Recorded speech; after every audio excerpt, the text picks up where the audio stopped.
Just waiting for our guide to show up. It's going to be a good tour today. It's the welcome tour with Walkative through GuruWalks. And I haven't got to experience autumn in a while, so it's nice to see all this beautiful color behind me and everything changing. Our guide Rue with Walkative Tours gave us a deep dive into Berlin's story. He's very passionate about his city, knows a lot about its history and architecture. We got to see different iconic sites like Checkpoint Charlie, which was a bit underwhelming since there was nothing left from the original checkpoint, but the rest of the tour really made up for it.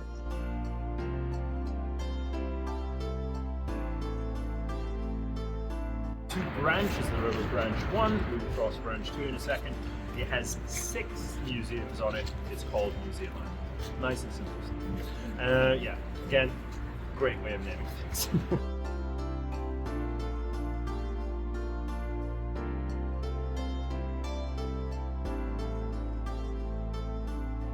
This is a start. He who starts by burning books will end by burning people.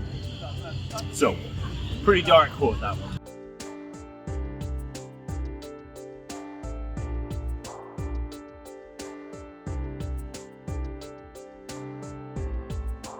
Two maps of the tour. On the right hand side here, this is Germany, 1945. You will notice that it is not East and West Germany. That actually doesn't happen straight away. Initially, when the Second World War ends, what we are given is one Germany and 4 zones of occupation. There's an American, a French, a British, and a Soviet Union zone. We now, in 1949, have 2 different Germanys, both, by the way, calling themselves the one true Germany. At the height of the Cold War, this giant border is guarded by over 1 million soldiers. It is almost impossible to cross the Iron Curtain. But if you're an East German and you want to get to the West, you do not have to risk your life trying to get across the Iron Curtain. There is a second way that you can leave the East German state. Germany is split up into 4 zones of occupation. My other map, Berlin, the city, is also split up into 4 zones of occupation. West Berlin is an island surrounded on every single side by the East German state. Imagine the red keeps on going. And there is no fence between East and West Berlin. From 1953 up until 1961, East Germany loses 2.6 million of its citizens. Imagine losing 20% of your population in 8 years. Any 20%, but then think about the people who are leaving are your workforce, your working age, tax-paying individuals. That is not a problem for your country. It's a disaster for any country. In the middle of the night, on the 13th of August, 1961, the East German state takes 30,000 paramilitary troops. They station them in a circle around the western portion of the city. They give those 30,000 troops barbed wire fencing and they close the border between East and West Berlin. That event that I've just described is much better known to you and to me as the building of the Berlin Wall. If you try and, in your mind's eye, see the city, don't call it East and West. Think of inside and outside of the wall. The wall is a sealed ring. There's 2 parts to a sealed ring. Inside the ring, West Berlin. Outside the ring, everything else, including This walking tour is amazing. We're learning so much about Germany and understanding the difference between the East and the West. What we do this for. 2.5 million of these things. So if you look at how they like has a run, this is like one of the most successful cars in human history. 2.5 million is like a pretty good go. It is a funny little thing. It's called the Trabant. If you come past, you can have a feel of it. It's not actually, the outer shell isn't metal. It's made of like plastic. It's like polycarbonate of some sort. It has a 2-stroke engine inside.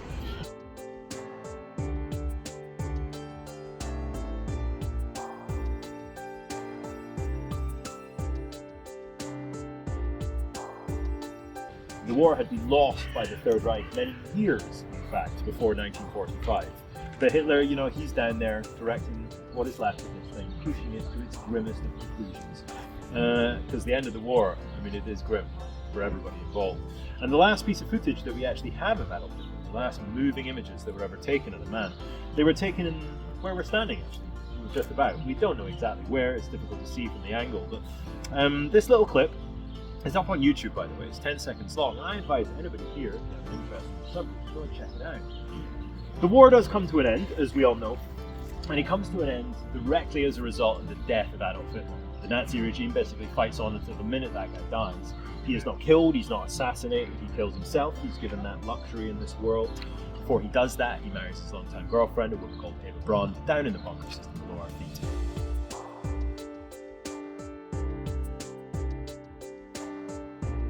This is a Holocaust Memorial dedicated specifically to the Jewish people.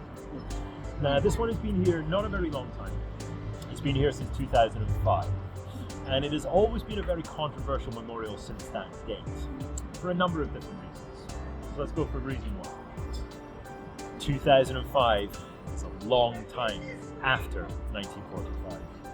It's taken a very, very long time for German society, Germany as a society, to be in the position where they can remember the crimes committed by the Third Reich, which of course was a German government, but particularly remembering those crimes in such a large, open, very, very public way.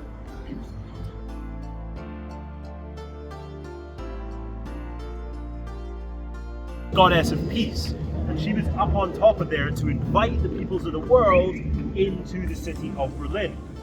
This particular gate, though, had a second function, and that was as a victory arch, a triumph arch. You know, like the Arc de Triomphe in Paris? Same idea.